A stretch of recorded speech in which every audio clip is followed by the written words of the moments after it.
ಸ್ವಲ್ಪ ಹೆಚ್ಚು ಮೇಲೆ ಇರ್ತದೆ. ನಿಮಗೆ ಸಾಕದ ಎಷ್ಟು ಚೆನ್ನಾಗಿ ಇರಬೇಕು. बॉम्बे में वाणी चल रही थी 18 मई 1967, दूसरे पेज की पहली लाइन बात चल रही थी। भारत में ही ब्लाइंड फेथ गाया जाता है।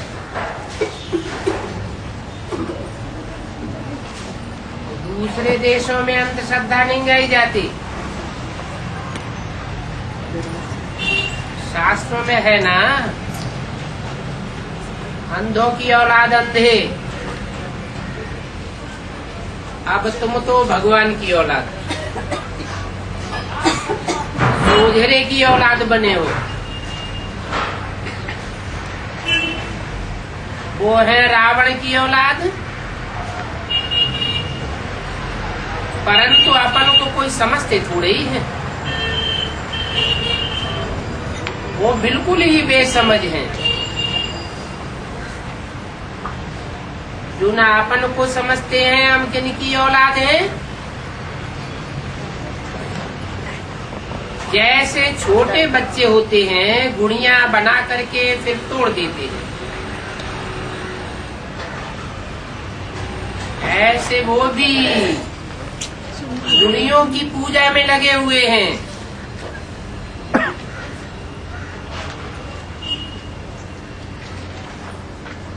छोटे बच्चों से भी छोटे हो गए हैं, बिल्कुल बेसमझ।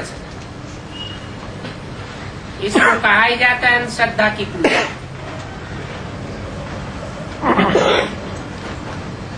आज अंधश्रद्धा से पूजा कर रहे हैं,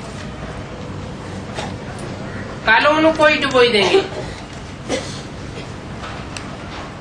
और कितना खर्चा करते हैं उनके मंदिर आदि बनाने पर। इसकी बात है, ये मंदिर आदि बनाने में, अंधश्रद्धा आदि खर्च करने में बाबा किसकी बात कर रहे होंगे?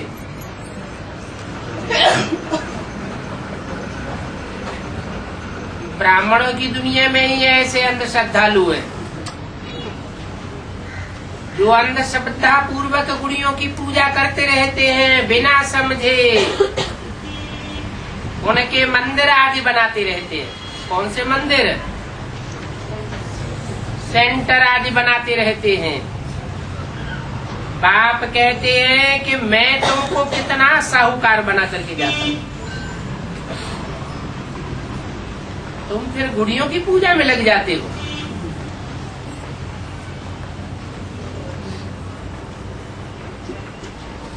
तुम्हारे में से भी कोई तो बहुत अच्छा पद पाते हैं, कोई फिर पूरा न समझने के कारण कम पद पाए लेते हैं। भले वहाँ स्वर्ग में सुख तो सब प्रकार के होते हैं, परंतु पद तो नंबरवार होते हैं ना। लक्ष्मी नारायण दी फर्स्ट, सेकंड, थर्ड, फोर्थ नंबरवार ही तो बनेंगे ना। और उनके राज्याधिकारी भी नंबरवार बनेंगे। पुरुषार्थ करना चाहिए ऊंचे से ऊंचा पद लेने का। भविष्य 21 जन्मों के लिए तो ऊंचे पद पावेंगे। क्यों? तुम 21 जन्मों के लिए उच्च पद पावेंगे, वो कम पद पावेंगे क्या? तुम किसके लिए बोला? जो सन्मुख बाप से बैठ करके सुनते हैं,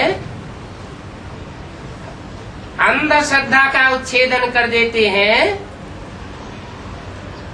वो 21 जन्मों का पद पावेंगे और इसी जन्म में पावेंगे। और जो पूरी पढ़ाई नहीं पढ़ते फिर नंबरवार कम पद पाते जाएंगे। और वो फिर कल्प कल्पांतर के लिए पक्का हो जाएगा। जो नहीं पढ़ते हैं तो उसका नतीजा क्या निकलेगा, वो भी बात यहाँ बताते हैं। ये ईश्वरीय लॉटरी है, कलप कलप के लिए पढ़ाई की रेस है। जैसे घुड़दौड़ होती है ना, ये तुम्हारी भी आत्मा रूपी अश्व की दौड़ है, पुरुषार्थ की दौड़ है। तुम बच्चों को अश्व कहा जाता है, नाम भी है राजस्व, अश्वमेध, रुद्र ज्ञान यज्ञ। रुद्र ने ही ये यज्ञ रचा था, अभी भी रच रहे हैं। अश्वों की दौड़ हो रही है। तुम जानते हो कि इस रथ में तो परमात्मा विराजमान है, परंतु रेस तो आत्मा करती है ना। परमपिता परमात्मा आकर के पढ़ाते हैं, तो पढ़ाते भी हैं और पुरुषार्थ की रेस भी कराते हैं। ये तुम्हारी रेस एक ही बार होती है।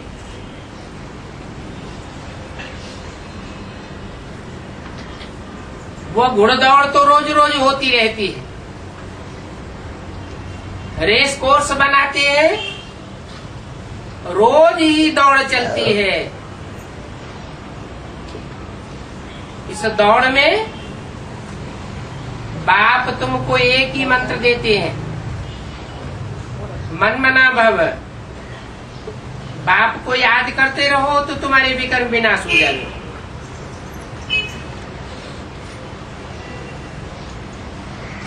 बाप को याद करने से विकर्म विनाशी क्यों होते हैं?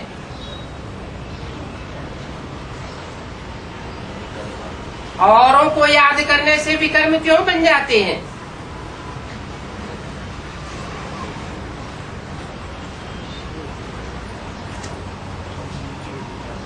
क्या कारण है?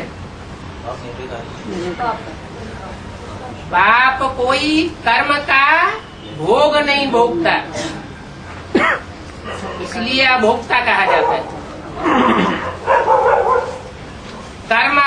कर्म और अकर्म की गति को बताने वाला है। जो खुद ही बताने वाला है वो भी कर्म कैसे करेगा? वो तो सदैव स्वय स्थिति में स्थित होने वाला है। जो स्वय स्थिति में स्थित हो जाते हैं उनके विकर्म नहीं बनते। स्वर्ग में देवताएं भी स्वय स्थिति में स्थित होंगे, उसका नाम ही है स्वर्ग। स्वय स्थिति में जाने वालों के संगठन को ही स्वर्ग कहा जाता है। और बाप तो है ही सदाशिव, सदैव स्वय स्थिति में स्थित रहने वाला। हम औरों के संग में आते हैं तो संग का रंग लग जाता है, पाप कर्म बन जाता है। उसका कोई पाप कर्म नहीं बनता। संग के रंग में आते हुए भी पाप कर्म नहीं बनता, इसलिए वो सदा विदेही है।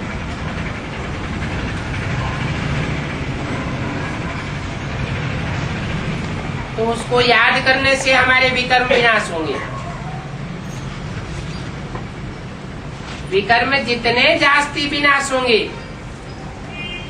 जितनी फर्स्ट क्लास याद करेंगे उतनी फर्स्ट क्लास तुमको लॉटरी मिलेगी। 21 जन्मों के लिए तुम एवर हेल्दी एवर वेल्दी बन जाएंगे।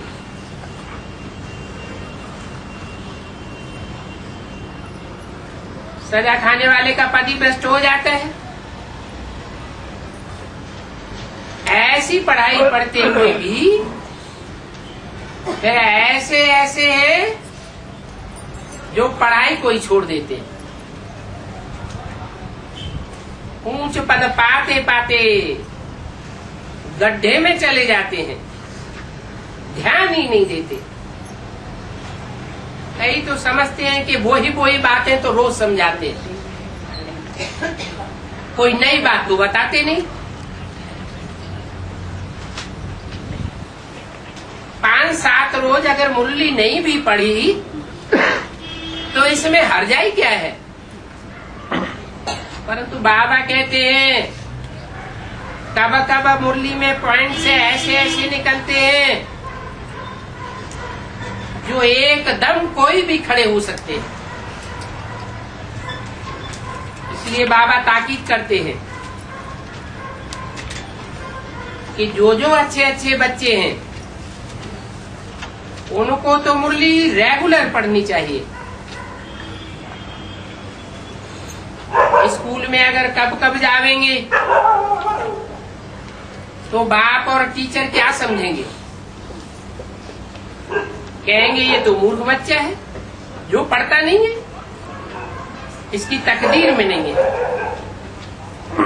बाप तो आए हैं तदबीर करवाते हैं,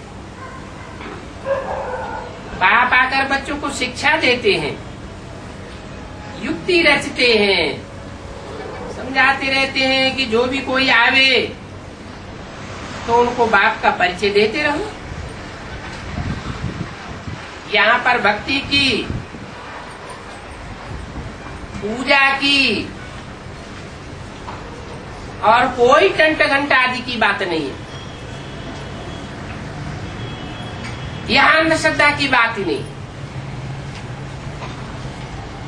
यहाँ तो सीधी बात समझाई जाती है। जैसे कोई याद करेंगे वैसे ही बन जाएंगे।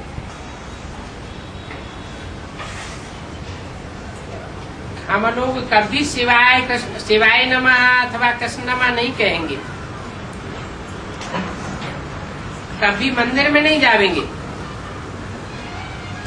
घंटा आदि नहीं बजावेंगे, अभी नहीं बजाते हैं, आगे तो सब कुछ करते थे। अभी हमारी भक्ति पूरी हो गई। बाप ने कहा है कि अभी मैं तुमको भक्ति का फल देने आया हूँ। भक्ति का फल क्या है? भक्ति का फल ज्ञान है। भक्ति पूरी होती है तो भगवान मिलता है, भगवान से ज्ञान मिलता है। अभी तुम्हारी बुद्धि में बैठा है। भक्ति से हमारी दुर्गति हुई है। दुर्गति का ग्रहण जब पूरा होता है तो भगवान आकर की सदगति करते हैं। ज्ञान से होती है सदगति और अज्ञान से होती है दुर्गति। अज्ञान कहाँ से आता है? अज्ञान अनेकों की मत से आता है। 10 मत देने वाले रावण से आता है अज्ञान और एक बाप से आता है ज्ञान। काहे का ज्ञान? रचयिता और रचना का ज्ञान। इस भक्ति से ही भारत ने दुर्गति को पाया है। पुकारते हैं कि हे बाबा हम पतित बन गए हैं, आप पावन बनाने आओ। जयंती भी भारत में मनाते हैं। बाप कहते हैं कि अब तो मैं यहाँ बैठा हुआ हूँ। कब बैठा हुआ हूँ? संगम युग में बैठा हुआ हूँ। बाप कहते हैं मैं बैठा हुआ हूँ। तथाकथित ब्राह्मण क्या कहते हैं? बैठा हुआ था।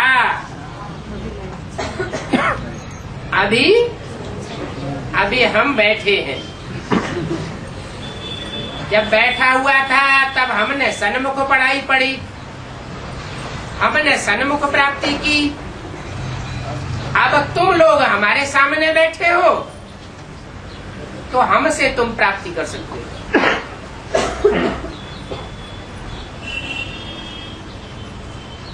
बाप कहते हैं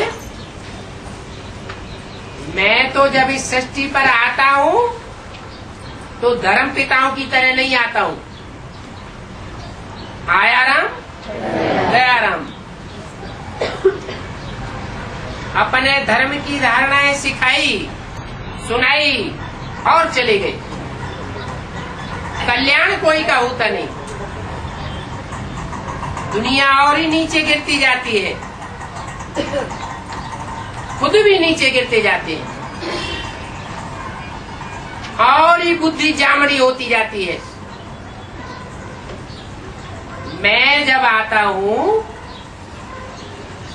तो ज्ञान से सदगति करके जाता हूं। इससे साबित होता है कि मैं जो सुनाता हूं वो ज्ञान है और बाकी सब अज्ञान है। अज्ञान माना अंधश्रद्धा, ज्ञान माने श्रद्धा विश्वास, निश्चय बुद्धि होकर के तुम पढ़ते हो क्योंकि तुम्हारी बुद्धि में ज्ञान बैठा है। मैं यहाँ बैठा हूँ, बाहर कहने नहीं जा सकता हूँ, तुम बच्चों के सामने ही आकर के बोलता हूँ। ये मधुबन कुटिया छोड़ करके बाहर जाने का हुक्म भी बंद हो जाएगा। अभी भी बाहर जाने का हुक्म नहीं है। बाहर की दुनिया में जाकर मैं सभाओं आदि में नहीं बोल सकता। जिनको लेना होगा वो यहाँ ही आ जाएंगे। कहाँ? मधुबन में आ जाएंगे। कोई प्रश्न करेंगे क्या गीता पाठशालाओं में नहीं जाते हैं क्या? वहाँ मधुबन तो नहीं है, क्या जवाब देंगे? है गीतापति भगवान गीता पाठशाला में हाँ, गीता पाठशालाओं में जाएंगे जिसकी यादगार गीता मंदिर बने हुए हैं।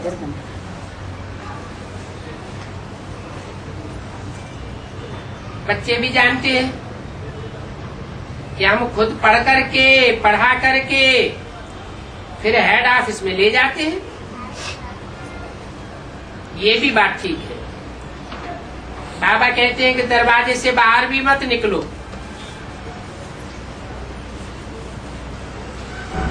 कौन नहीं निकले? कौन बाबा कहते हैं? हैं? किसको कहते हैं? क्योंकि कामेश और क्रोधेश बहुत हैं। वो समझते हैं कि इनको सिखाने वाले को तो गोली मार देवे। तो दरवाजे से बाहर भी न निकलने का डायरेक्शन देते। ऐसे बहुत हैं जो ऐसे ऐसे ख्यालात चलाते रहते हैं। शूट करने में कोई देरी थोड़ी लगती है। बापू गांधी को भी शूट कर दिया। उनके तो कितने फॉलोअर्स थे, कितने थे? है? कितने थे जिन्होंने उनको फॉलो किया उस समय? 40 करोड़। शिव बाबा कहते हैं मैं तो विश्व का बापू हूँ, वो तो भारत का बापू था, परंतु मुझे तो सूट नहीं कर सकेंगे। फिर किसको करेंगे? किसके तन से बोला? ब्रह्मा के तन से बोला, मुझे तो सूट नहीं कर सकेंगे, तुमको सूट कर सकते हैं। तुमको सूट कर देंगे, क्योंकि क्रोधी तो बहुत होते हैं ना। कहते थे इनको अगर कोई मार दिखा दे तो हम 5,000 रुपया इनाम देंगे। किनको है? दादा लिख रहा है, ब्रह्मा को कोई मार दिखावे तो 5,000 रुपया इनाम देंगे। उस समय के 5,000, अभी तो महंगाई बहुत बढ़ गई। ऐसे बहुत होते हैं जो रिश्वत दे करके मरवाए देते हैं। बाप समझाते हैं ये है ही आसुरी संप्रदाय। शास्त्रों में इनके नाम गाए हुए हैं। क्या नाम गाए हुए हैं? कंसी, जरासिंधी, ये असुरों के नाम है। इसको मरवाने के लिए पीछे पड़े थे, कृष्ण को मरवाने के लिए पीछे पड़े हुए थे। बाप का बन करके भी, बाप के घर में जन्म लेकर के भी फिर ऐसे असुर बन जाते हैं।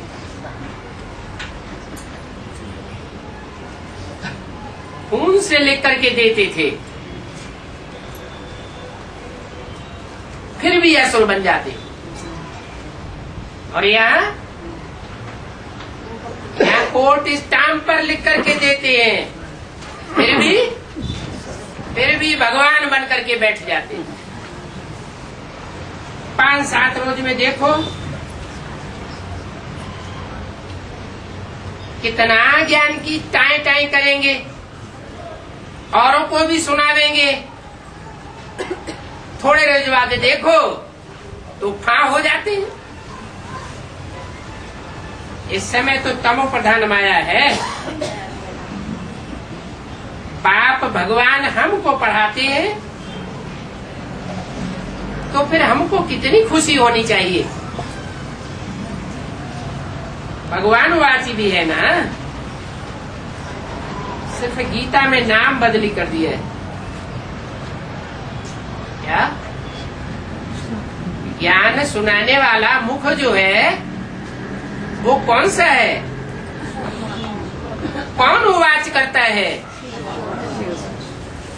शिव भगवान उवाच की जगह कृष्ण का नाम डाल दिया है, नाम बदली कर दिया है।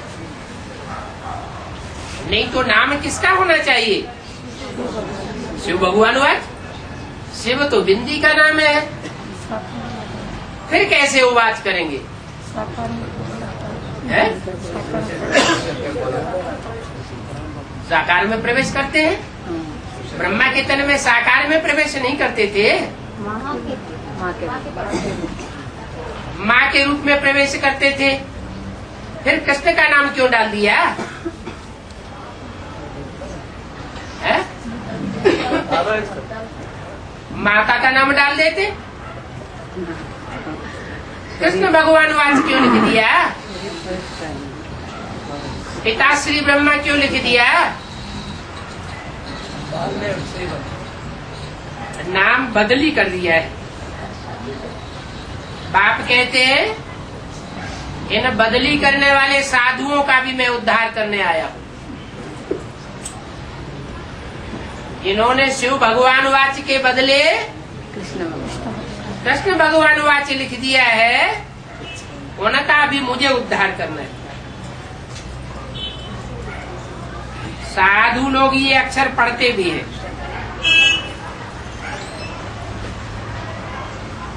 परंतु ये थोड़ा ही समझते हैं कि ये हमारे लिए है, हम ही पतित हैं। बाप को आकर के हमारा उद्धार करना है, उनकी बुद्धि में बैठता नहीं है। वो जरा भी अपन को पतित नहीं समझते। वो समझते हैं हमने तो घर घाट त्याग किया है तो हम तो हैं ही पवित्र। बाप कहते हैं ये सब भक्ति सिखाने वाले हैं, इनमें कोई में भी ज्ञान नहीं है। 18:5:67 की वाणी का 30 पेज। उनके द्वारा कोई भी मुक्ति धाम में नहीं जा सकता।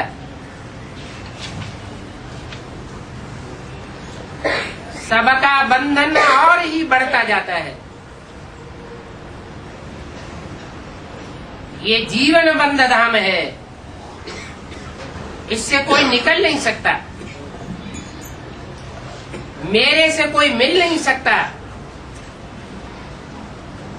मनुष्य तो सिर्फ ऐसे ही कह देते हैं कि फलाना गुरु पार निर्वाण गया, महात्मा बुद्ध पार निर्वाण गया, शंकराचार्य पार निर्वाण गया, लेकिन पार निर्वाण कोई जाता नहीं है।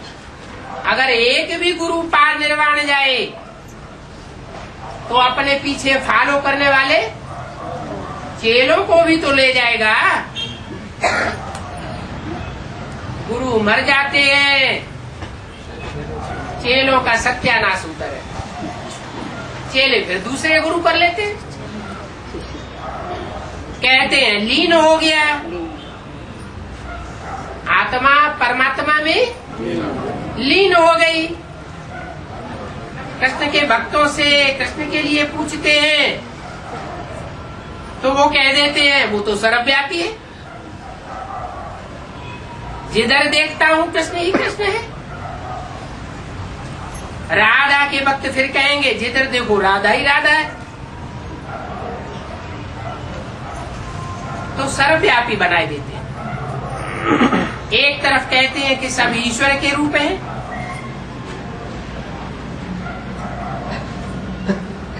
जो ईश्वर के रूप हैं वो साफ साकार है, फिर कह देते हैं वो निराकार है।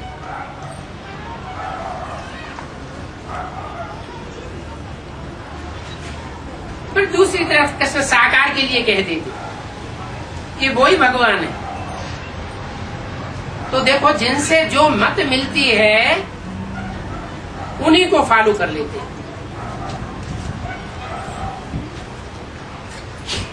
अब कोई कहते हैं मानव मत, बाप कहते हैं ये मानव मत भी आसुरी मत है। और ये मानव मत क्या बनाती है?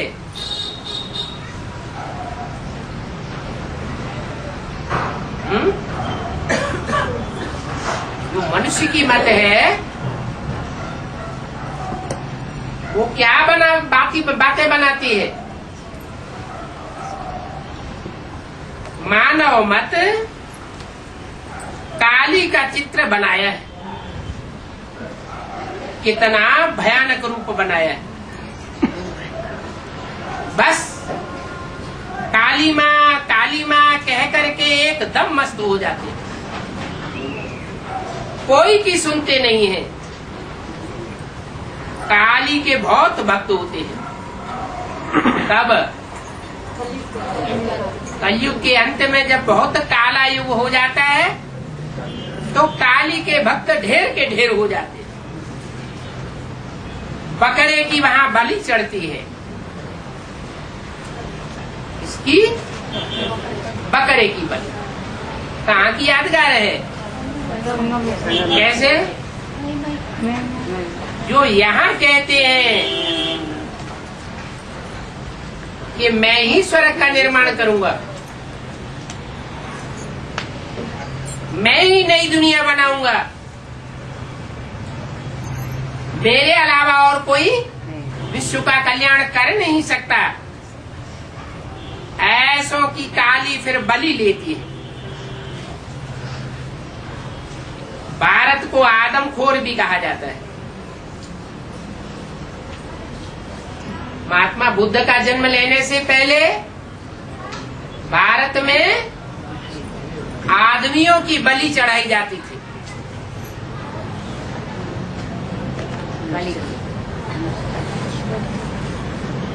उसको भून के खाते थे, उसको महाप्रसाद कहा जाता था। क्रिश्चियन लोगों ने आकर के एकदम आदमखोरी बंद कर दी।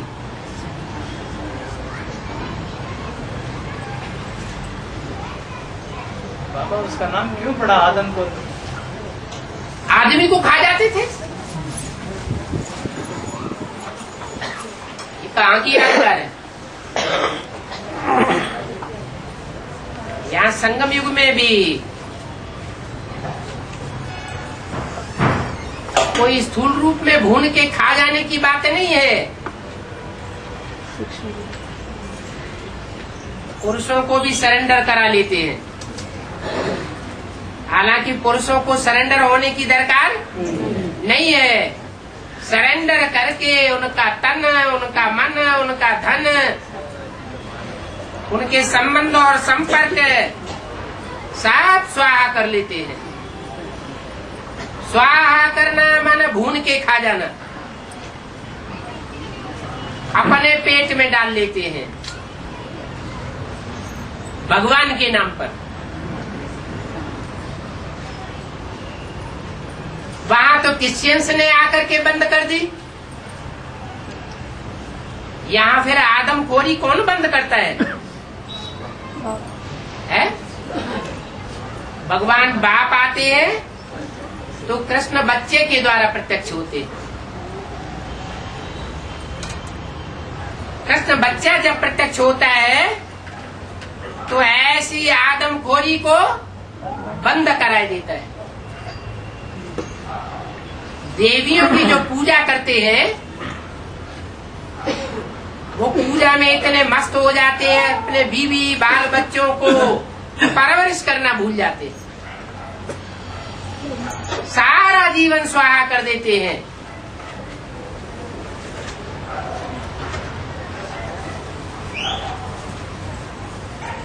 जब आदमखोरी बंद की गई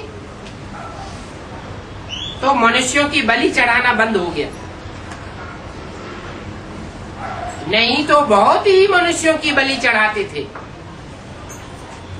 तो बाप समझाते हैं कि देखो कितने पद भ्रष्ट और कर्म भ्रष्ट बन गए। कन्याओं माताओं को सरेंडर करना वो तो वाजिब बात है। उन्हें तो कहीं न कहीं कोई न कोई ठिकाना लेना ही होता है। उनको शरण देने की कोई बात नहीं है। लेकिन पुरुषों को सरेंडर करने की क्या दरकार है? कहीं मुरली में बोला है, कहीं बताया है शास्त्रों में, कहीं गायन है, बैलपाल कन्हैया गाया हुआ है? नहीं, गोपाल। तो गोपाल कन्हैया गाया हुआ है वो भी कब? जब समाज में कन्याओं माताओं की दुर्गति होती है, उनके ऊपर अत्याचार होते हैं, तो बाप समझाते हैं इतने कर्म भ्रष्ट धर्म भ्रष्ट बन जाते हैं। तो मेरा जन्म मगध देश में होता है, सिंध देश में नहीं होता, बंगाल में नहीं होता। कहाँ होता है? मगध देश में होता है। कब होता है जन्म?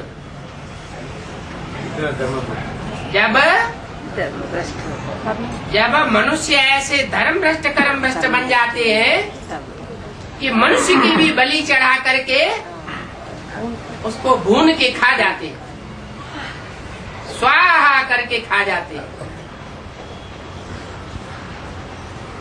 मैं मगध देश में आता हूँ जहाँ के मनुष्य मगरमच्छ के सदस्य होते।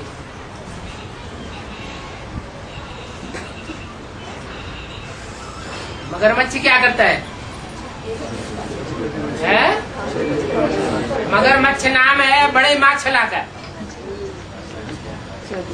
जो जल जीव जंतु होते हैं उनमें बड़े जंतु का नाम है मगरमच्छ।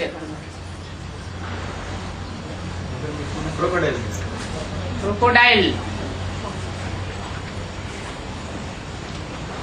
जो छोटी छोटी मछलियों को खा जाता है, उसका मांस कोई नहीं खाता।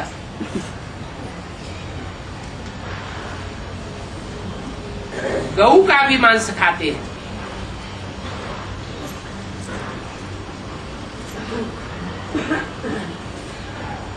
मुसलमान किसका मांस खाते हैं? गऊ का मांस खाते हैं। कहाँ की यादगार? कैसे है? जो मुसलमान धर्म में कन्वर्ट होने वाली आत्माएं हैं, उनकी बुद्धि में ये नहीं आता कि ये ह्यूमन गऊ है, ईश्वर के कार्य के लिए समर्पित हुई है, इनका कितना मान रखना चाहिए। वो उनके जीवन को भी बर्बाद कर देते हैं। गौ की हत्या कर देते हैं। ईश्वरीय ज्ञान से विमुख हो जाती है। बहुत बड़े बड़े आदमी भी गौ का मांस खाते हैं। समाज में कहे जाते हैं बड़े बड़े आदमी, लेकिन क्या करते हैं? गौ का मांस खाते हैं। जैसे कि वहां की रस्म ही ऐसी होती है। तो समझते हैं हमको यहाँ की रस्म ही ऐसी है इस दुनिया की, हमको इस पर चलना पड़े। कोई ईरान का बादशाह आवेगा तो उनकी भी खातिरी करेंगे। तुमको इन बातों का मालूम है? पूछते हैं, तुमको इन बातों का कुछ पता है? तुमको पता भी नहीं चलता। सारा का सारा ऊंट उबाल करके, मिर्च मसाला डाल करके, वो सारा उनके सामने खाने के लिए जाकर रख देते। ऐसी गंदी दुनिया है, जो बात मत पूछो। अखबार में पढ़ा था कि कोई को भूख लगी तो एक कुत्ते को ही खाने लगा।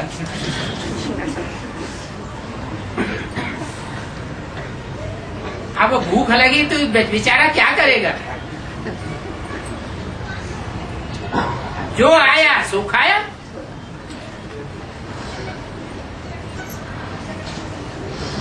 अकाल पड़ेगा, खाना नहीं मिलेगा तो एक दो को काट करके भी खा जाएंगे। ऐसा भी टाइम आएगा।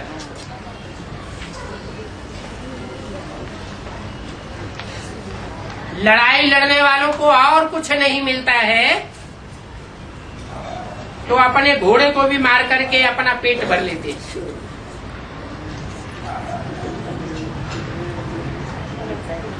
अभी तुम तो अपने स्वर्ग को याद करो। तुमको बाप ऐसी मारा मारी सिखाने के लिए नहीं आए हैं। तुम पहले भी याद करो, स्वर्गवासी थे और अभी 84 जन्मों के बाद नरकवासी बने हो।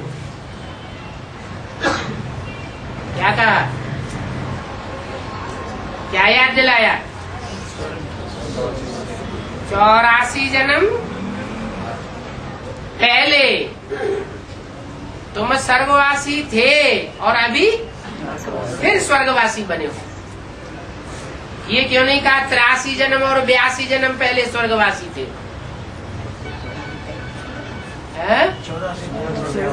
क्यों 84 जन्म ही क्यों कहा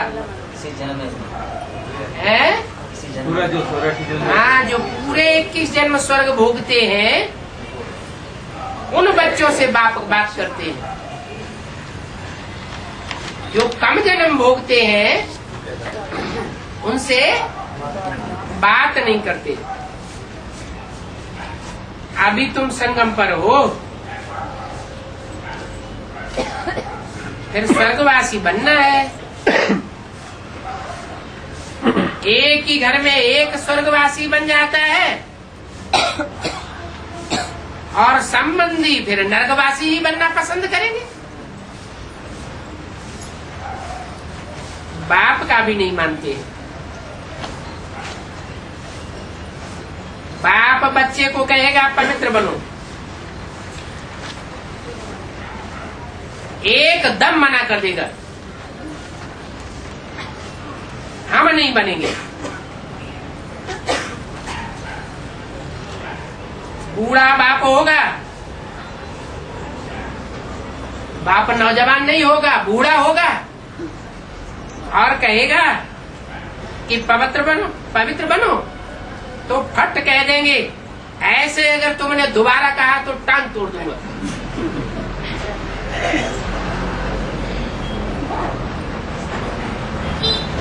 ऐसे ऐसे भी कह देते हैं।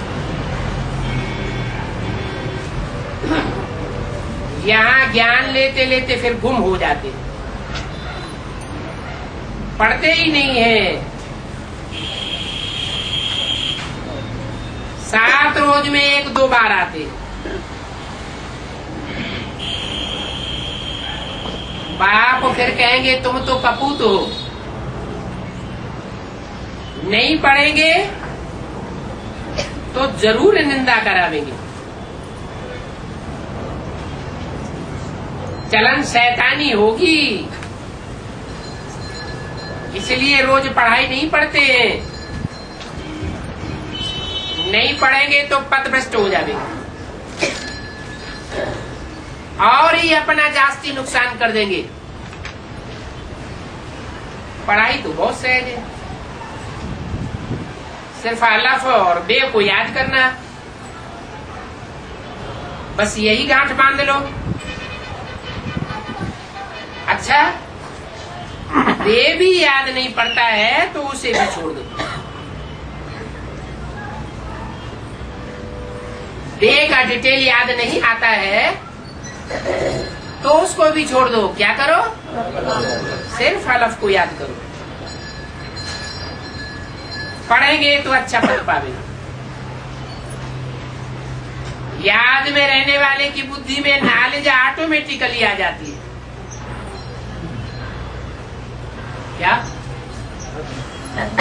पढ़ाई न भी पढ़े, अगर अच्छी तरह याद में रहे तो अंत में रिजल्ट क्या होगा?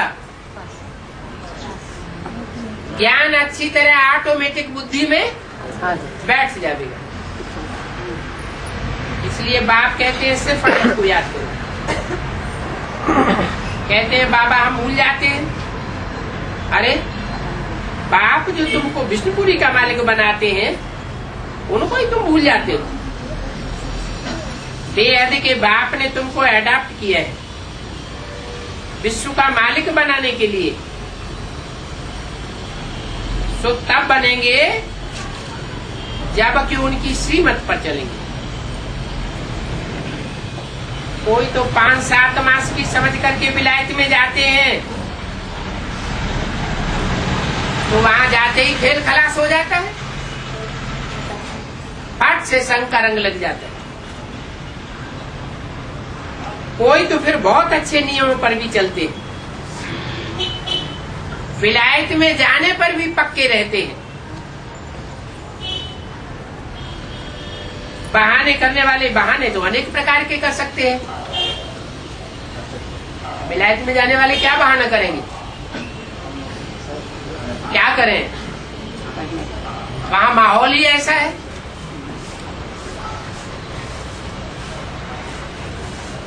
बाप कहते हैं इसमें बहाना बनाने की बात नहीं है। नियम पर चलने में कोई पाप नहीं बनेगा। कोई पूछते हैं बाबा रिश्वत के बिना तो काम नहीं चलता है। पुलिस में काम करते हैं, सारे ही पुलिस वाले रिश्वत लेते हैं।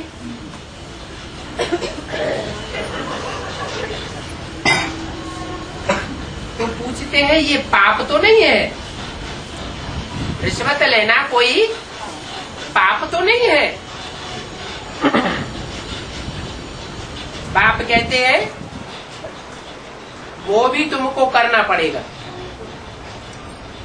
क्यों? क्योंकि सब धंधों में है नुकसान। अगर नहीं खावेंगे तो फिर तुम्हारी कमाई ही चट हो जाएगी।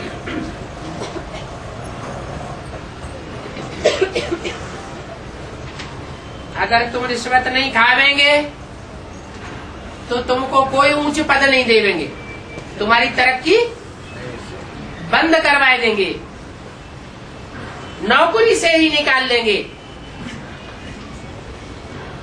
अभी हुआ, बाहर की दुनिया की बात नहीं है,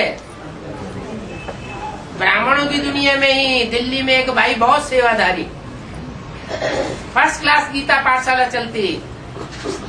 हर महीने 2 महीने में एक पार्टी बाबा से जाकर बाबा के घर जाके भट्टी करके आती, उसको नौकरी से ही डिसमिस कराएगी, वो भी पुलिस की नौकरी।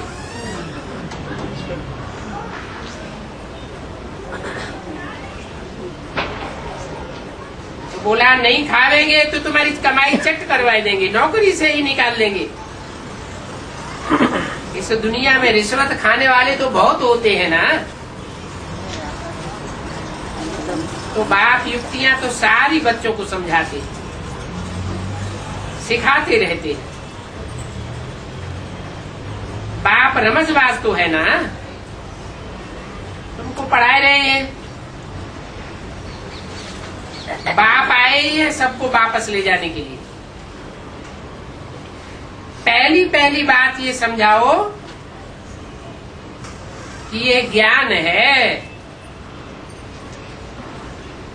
क्या? ये जानकारी है, सच्चाई की जानकारी है, झूठ नहीं सिखाती है। सिखाने वाला भी ट्रुथ गॉडफादर कहा जाता है, सच्चा बाप है, सच्चखंड की स्थापना करने वाला है, सच्ची बातें बता करके सच्चखंड की स्थापना करता है। ये कोई भक्ति नहीं है। हमको सुनाने वाला भी बाप है, कोई मनुष्य नहीं है। लिखा हुआ है गीता ज्ञानदाता शिव भगवान वाच। वो फिर कह देते हैं कि शिव परमात्मा और कृष्ण भगवान ये दोनों एक ही तो है। कौन कह देते? जो शिव परमात्मा है पर्सनालिटी, वो ही पर्सनालिटी कृष्ण की पर्सनालिटी है। संगम युग में दोनों एक ही पर्सनालिटी है, और कोई भी दूसरा गीता का भगवान साकार में नहीं है। और तुम क्या कहते हो? तुम कहते हो कृष्ण गीता का भगवान नहीं हो सकता। कृष्ण कहो, ब्रह्मा कहो, बात एक ही हो जाती है। वो गीता का साकार भगवान नहीं हो सकता। भगवान तो आता है तो नरक को स्वर्ग बना के जाता है, सब पतितों को पावन बनाने के लिए आता है। पतितों को पावन बना करके पावन धाम में ले जाता है, बीच में वापस नहीं जाता। बोला हुआ भी है, तुम संग खाऊं, तुम संग खेलूं, तुम संग श्वासोश्वास साथ निभाऊं, और जब जावेंगे तो साथ लेकर के जावेंगे। बाप कहते हैं। कृष्ण का पोजीशन और बाप का पोजीशन एक ही कैसे हो सकता है? सबका पोजीशन एक जैसा थोड़ा ही हो सकता है। तो ये सारा ज्ञान तुम बच्चों के पास है, उनके पास ये ज्ञान नहीं है। कौन सा ज्ञान? ये गीता का भगवान साकार में कौन है, उनकी बुद्धि में बैठता ही नहीं, और तुम्हारी बुद्धि में बैठता है। अच्छा, ओ